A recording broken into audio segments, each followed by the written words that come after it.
Jadi apa namanya, kalau kita mendefinisikan hukum itu tidak sesimpel hukum misalnya adalah peraturan, aturan tidak sesimpel itu ya. Karena kenyataannya para ahli hukum pun juga masih mendefinisikan hukum itu seperti apa gitu. Tapi kita bisa memaknai hukum dalam konteks, kalau saya secara pribadi itu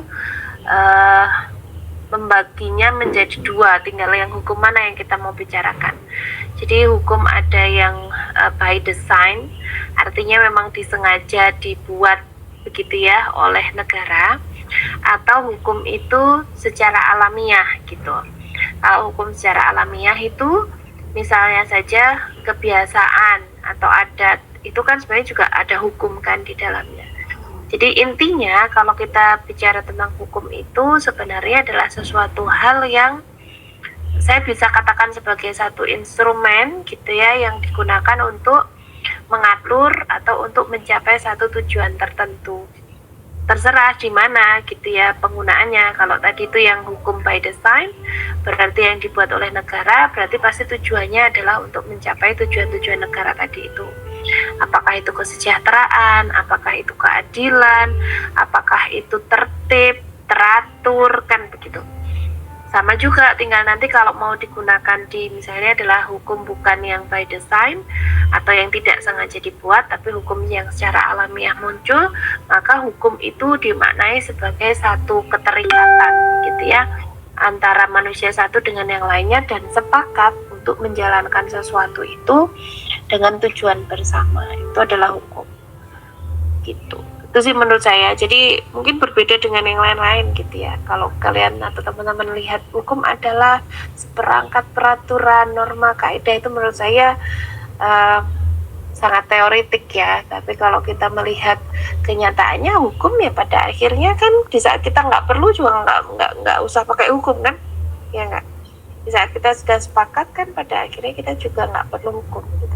Kalau kita tahu bahwa di jalan itu banyak orang yang memakai jalan dan kita harus hati-hati, ya begitu ya, maka kehati-hatian oleh masing-masing pribadi itu menjadikan undang-undang tentang lalu lintas nggak perlu, Thomas, nggak gitu. Jadi ya instrumen aja menurut saya begitu. Selama masyarakatnya sebenarnya punya kesadaran, tidak perlu hukum yang by design tadi. Gitu. Oke.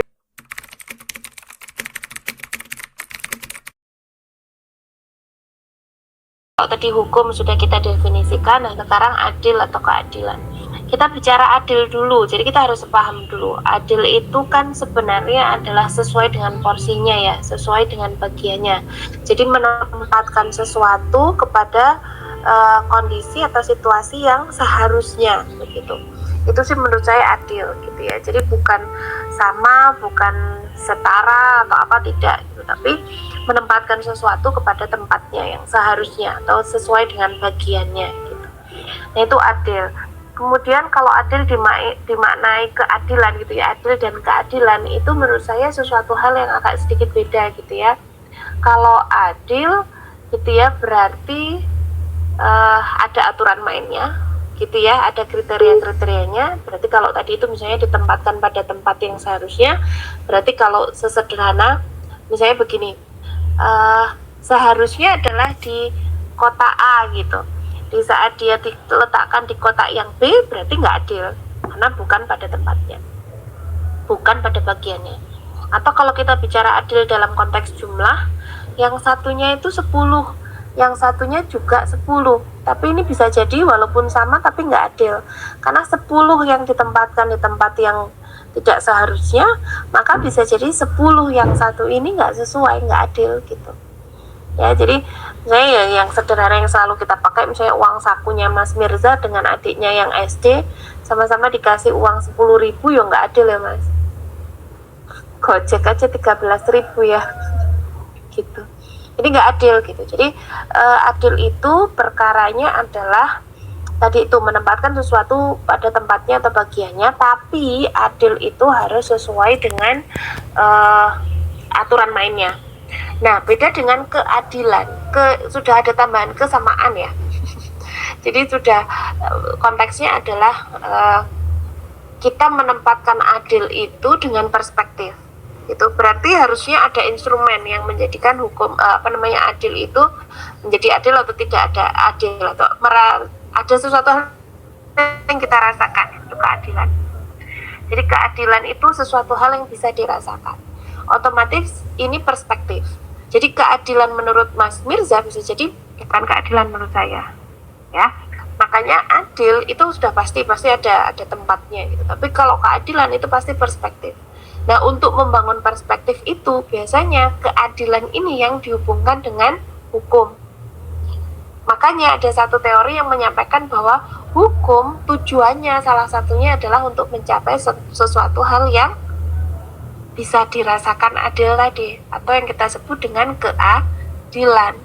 Bukan hukum itu untuk dalam tanda kutip tujuannya adil, bukan. Tapi hukum itu tujuannya adalah untuk mencapai keadilan. Berarti sesuatu hal yang bisa dirasakan adil. Beda ya? Paham ya? Jadi beda. Makanya ada satu teori yang mengatakan bahwa tujuan daripada hukum itu ada 3 minimal, gitu ya. Keadilan, kepastian hukum, dan juga kemanfaatan. Ya nggak? Pernah baca nggak teori ini? Jadi tujuan daripada hukum itu ada keadilan, kepastian, kemanfaatan. Kenapa? Konteksnya adalah masukkan tadi teori yang pertama tentang hukum, berarti hukum yang mana? Hukum yang dimaksud adalah hukum yang by design. Hukum yang memang sengaja dibuat oleh negara. Maka hukum yang sengaja dibuat oleh negara, dia punya 3 tujuan tadi. Salah satu tujuannya adalah keadilan. Ya, di saat hukum itu tujuannya adalah keadilan, maka harusnya dengan hukum yang dijalankan tadi itu, maka masyarakatnya itu harus merasakan adil, mendapatkan keadilan. Makanya tidak perkara yang mudah. Di saat kita mengatakan bahwa kita mendapatkan keadilan, yang kita gunakan instrumennya adalah hukum, maka hukum itu pun kan juga kalau by design dibuat oleh negara kan pasti wujudnya adalah aturan tertulis, misalnya begitu. Nah, orang mencuri dipenjara 15 tahun. Apakah semua orang yang memenuhi unsur mencuri akan dihukum 15 tahun? Kalau iya, itu hanya sebatas apa? Hukum dalam konteks bukan keadilan. Tapi di saat hukum tadi yang bicara bahwa orang mencuri dihukum 15 tahun, itu aturan hukumnya ya, maka disebut mencapai satu keadilan, tujuan hukum, makanya ada pengadilan. Ya, ada instrumen lain yang kita pakai. Di pengadilan baru di sanalah kita mencari keadilan, bukan hukum tertulisnya. Kalau hukum tertulisnya itu hanya unsur-unsur aja. Jadi di saat dia memenuhi mencuri, maka nanti maksimalnya adalah 15 tahun. Tapi apakah setiap perilaku mencuri akan dihukum 15 tahun? Oh, nanti namanya nggak adil. Namanya nanti tidak mencapai keadilan. Maka dibawa ke proses pengadilan. Dan di pengadilan lah itu proses untuk mencapai keadilan tadi terjadi. Makanya kan ada barang bukti, ada saksi, ada argumentasi hukum, dan seterusnya, semua berjalan di dalam proses peradilan itu. Sehingga di saat vonis hakim yang akhirnya memvonis misalnya satu kasus pencurian itu tidak 15 tahun tapi 1,5 tahun, bisa jadi itu malah yang disebut dengan keadilan. Gitu. Tadi adil sesuai porsinya dan keadilan sesuai dengan yang dirasakan.